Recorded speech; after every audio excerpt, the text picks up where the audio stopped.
Good afternoon on what is a cool, bright and sunny day. It is Wednesday the 28th of September and I'm in the reading Nook with a nice hot cup of tea and a stack of parcels to unbox. And I'm going to continue going through this box. And what I've got in here is this lot, which is a set of the official adventures for Old School Renaissance. And so far, I have pulled out, let's just have a look, I've done unboxings of Wars of the Blood King, Hole in the Oak, the Incandescent Grottos. So the next one down in this stack is Holy Mountain Shaker. Holy Mountain Shaker, so yeah, it's an official adventure scenario for Old School Essentials. Old School Essentials is the retro clone based upon basic Dungeons and Dragons, the version that came out in 1980, 1981 and is known as BX Dungeons and Dragons, and Necrotic Gnome took and basically developed into a very nice, very accessible version called Old School Essentials. So, Holy Mountain Shaker. Thunder and quake have come to the old town. Towers crumble, homes tumble, the quick become the dead. What omen could be more obvious? The pharaoh fish under the mountain is displeased. This god must be appropriated. Brave heroes must venture to buy the city's salvation. At the very least, the town council needs to appear in control and send some expert adventurers into the depths. It's a fantasy point crawl for characters of 5th to 6th level. Requires old school essentials, classic fantasy, or advanced fantasy. So that's interesting for starters, because you don't get a lot of adventures sort of like for higher level play, 5th to 8th level. You get a lot of adventures sort of like pitched at kind of 1st, 2nd, 3rd level, that sort of level, not necessarily higher. But what we've got inside is a little bit different in terms of the map, because, as I say, it's a point crawl, so you're going from point to point. Now, it's something we've seen in the titles from the Hydra Cooperative, like Ursine Amber Sands, or is it Amber Sands, something like that, and you know, things, adventures like that, where essentially, instead of really kind of going from one hex to the next, you're going from one location to the next. And so, table of contents, adventure areas about this adventure. So, Holy Mountain Shaker is a mid-level old school essential adventure for 4 or so players journey into the mythic underworld beneath an earthquake-wrecked mountain. The quakes are caused by the periodic flailing of the god carp that dwells at the heart of the mountain. So you've got an explanation of what it is, your campaign setting, and it's there and back again. It's distinct parts. So and the ongoing devastation of the tail, the god carp flapping its tail, and the point crawl background.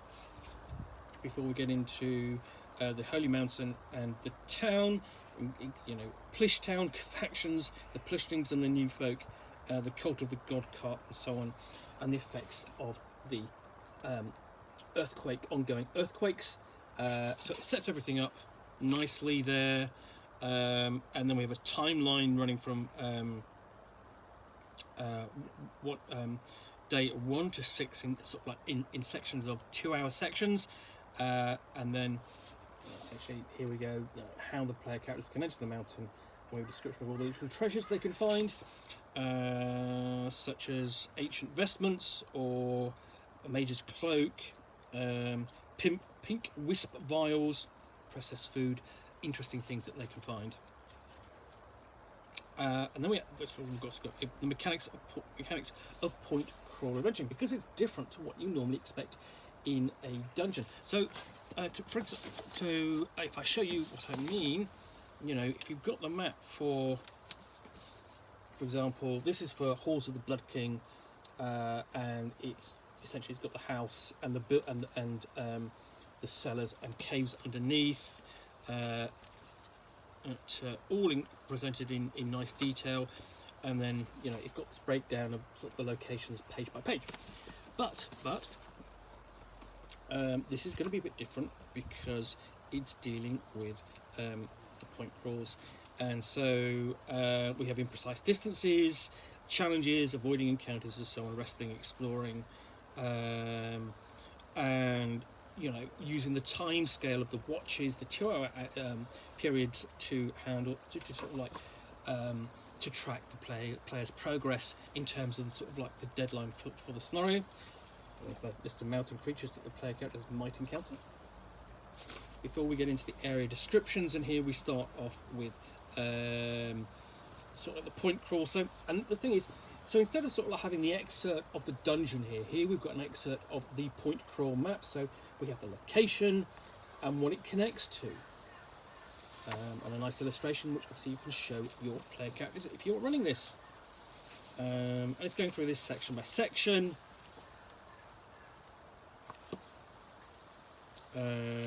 You see you've got an overview, quick description, initial exploration, further exploration, and then what happens when the player characters explore further and what they find.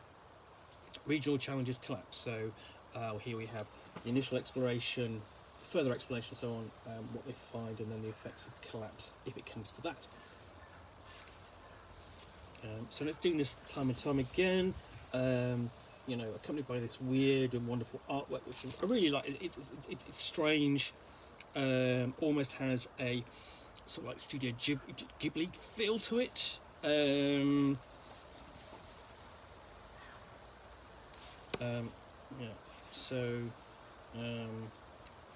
So what is entrance B, going in from the Hermes mines.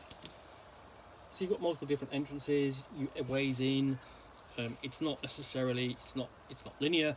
Player characters are free to explore how they want. Ultimately climbing to,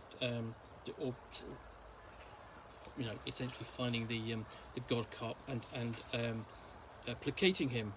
We have a Noodle Gnome quest. A Temple of Protein. And you even have the sort of like this strange sort of mixture of sort of like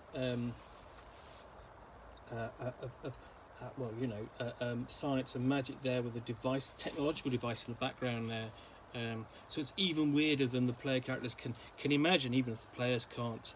And then Goldhorn's Doom, higher up on the slope. Presumably we have a Goldhorn there. Purification bunkers, and again this technological sort of like element to the setting, with these robots or androids. We have a ziggurat of stairs, and all this is inside, and just adding to the scope and scale of the internal areas of the mountain. A magnificent canyon, almost in true Mines of Moria feel. Complete buried city.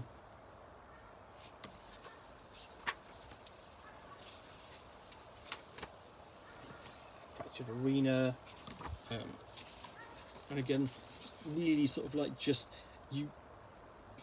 really lovely artwork, just getting the impression of distance and depth and detail and just sort of like scale to the place under the mountain. Great Lake. Before encountering pharaoh fish.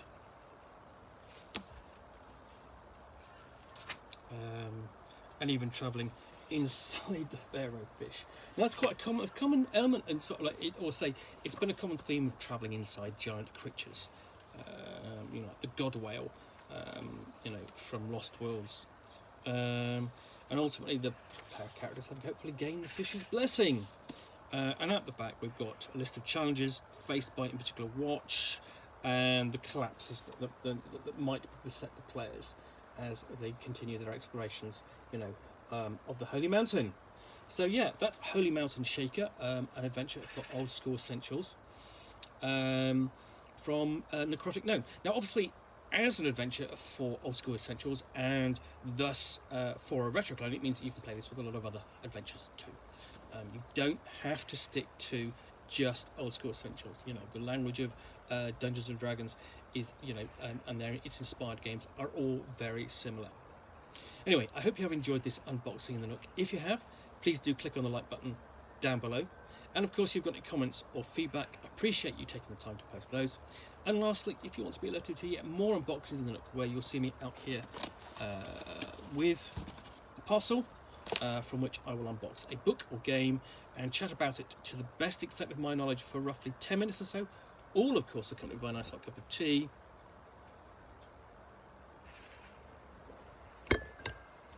Then please do hit that subscribe button down below. Once again, thanks for watching another unboxing in the Nook. I'll be back again soon with another one. Bye for now.